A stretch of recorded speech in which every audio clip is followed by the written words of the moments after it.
As a leader in business or at home, one of the most powerful skills that you can develop is empathy, empathetic communication, empathetic understanding, empathetic leadership. And unless you develop that empathy, you'll never lead properly, either in your home or at work. And so today I want to talk to you about a couple of techniques that you can use to grow your empathy muscle.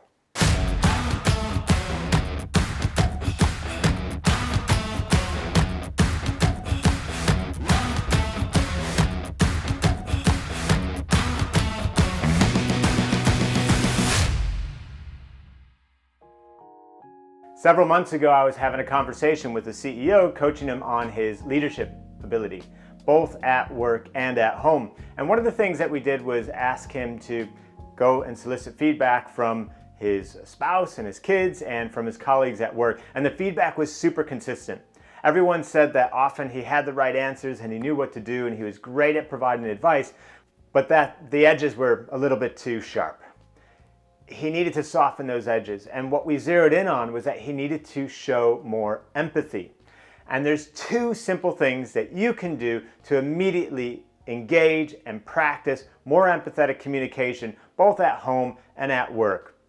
And the first thing that you can do is when anyone ever asks you for advice or is struggling, first seek to acknowledge before you advise or before you begin to coach them. And we acknowledge by simply replaying what it is that they said to us. We acknowledge by making sure that we go to the same place that they are. So if they're feeling a little bit down and depressed about something, we want to create that empathetic link by saying, yeah, I can see why you're feeling down or depressed about this. Yeah, I can understand why this is a bit of a challenging or a tough time for you. We need to make that acknowledgement, that empathetic link to them. So first seek to acknowledge. And the second thing that you can do is just pause. So after you've acknowledged, after you've created that empathetic link, that empathetic connection, acknowledging where they are, perhaps replaying what they said, then just seek to pause before you respond. And ask yourself, how would the most empathetic version of you reply? Because there will be a response that you could associate with the most empathetic version of you and all the other potential responses. And if you just pause and allow that wisdom to come in, you'll develop that empathy muscle. And if you think about developing empathy in this way, every single day presents a whole bunch of opportunities to you. It's sort of like somebody's handing you a dumbbell, a weight, it says empathy on the barbell.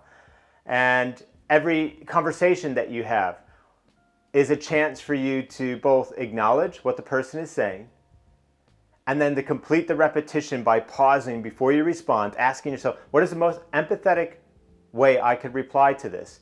And then completing the rep to develop your empathetic muscle, to develop your empathy muscle. And the more you do this, the stronger you get at it, the more empathetic your communication will become, and the more you will successfully lead both at home and at work. So I'd love to hear from you. So please, in the comments, let me know, what do you do to develop your empathy muscle? What do you do to engage in more empathetic communication with the people that matter to you at home or with your colleagues? Leave a comment below and let me know. And if you like this video, please hit like and subscribe. Thanks.